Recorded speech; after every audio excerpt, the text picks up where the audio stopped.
Hello everyone. Today, we are going to explore the inspiring story of how Narahari, an ardent devotee of Lord Shiva, became one of the greatest devotees of Lord Panduranga. This is not just a story about devotion, it is a story that teaches us that Shiva and Vishnu are not different, but two expressions of the same supreme reality.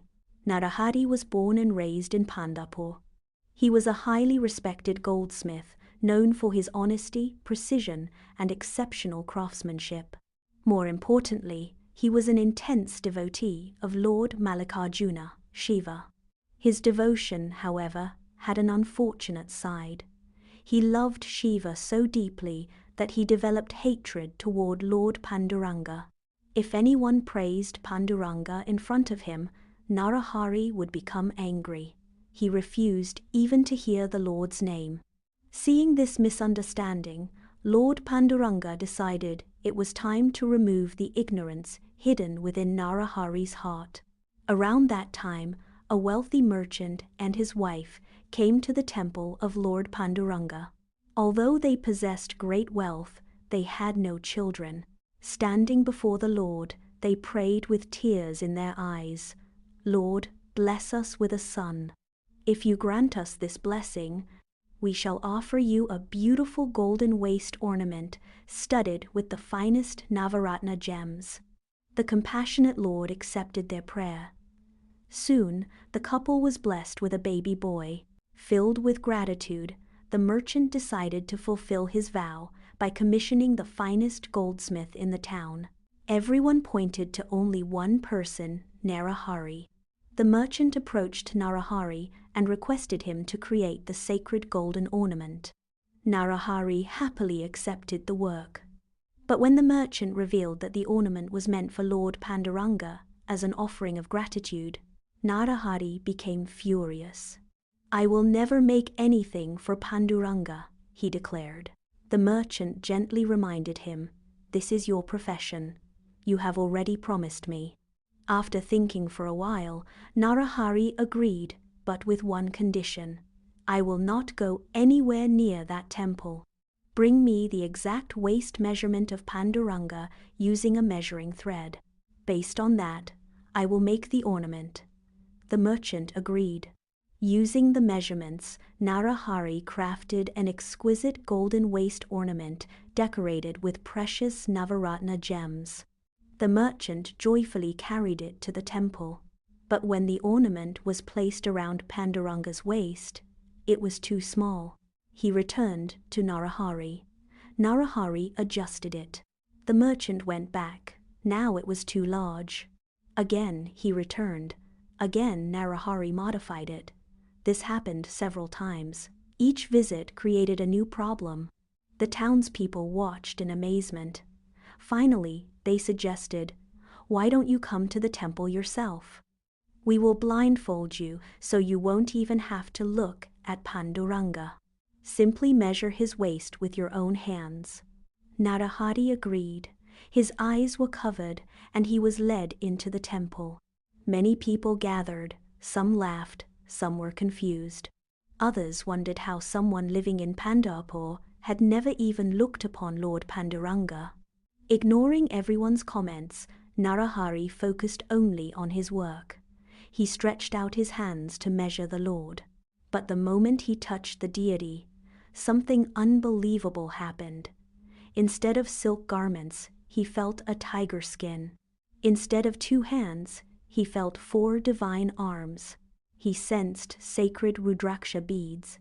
He felt the fragrance of holy ash. He touched the serpent ornaments. He felt the matted locks adorned with the crescent moon and Mother Ganga. Every mark belonged not to Panduranga, but to Lord Shiva.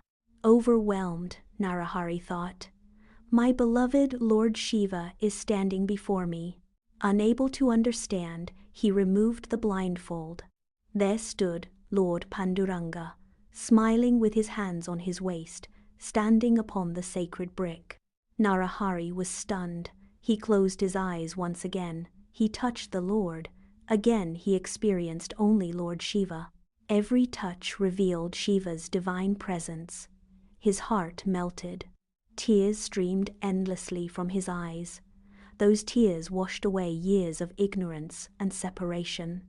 In that sacred moment, Narahari realized the greatest truth: Hari and Hara are one. There had never been any difference except in his own mind. Falling at the Lord's feet, he cried, "Forgive me." At that very moment, Narahari became one of the greatest devotees of Lord Panduranga. The Lord lovingly revealed, "I created this divine play only to remove the ignorance in your heart." The merchant finally offered the golden ornament to Lord Panduranga. Thus, the proud devotee of Shiva became an equally devoted servant of Panduranga. Many famous temples dedicated to Shiva or Vishnu have a mirror hall. Have you ever wondered why? Inside, the deity stands in the center while mirrors surround him from every direction. When you look around, you see countless reflections of the Lord. The message is profound. God is telling us, everything you see around you is me, and even the person reflected in the mirror, that is also me dwelling within you. There is another beautiful way to understand this. Think about wearing a virtual reality headset. The headset immerses you in another world. Similarly, the mirror hall gives us a brief spiritual experience. It allows us to glimpse what great devotees like Prahlada, Dhruva, Mirabai, the Alwars, the Nayanmars, and countless saints experienced every moment of their lives. Prahlada declared, "The Lord is present in the pillar and in the smallest blade of grass." He wasn't speaking poetry. He was describing his direct experience. The great devotees saw God everywhere. They breathed God's name. They saw him in every person. They experienced him in every object. Even the food they ate reminded them of the divine. For ordinary people like us, such constant awareness is difficult. But the mirror hall offers us a tiny taste of that experience.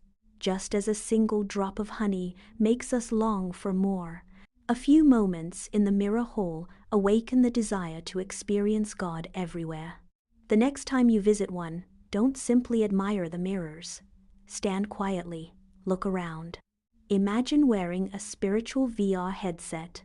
For a few precious moments, allow yourself to experience what the saints experience: the presence of God in every direction. Carry that feeling in your heart.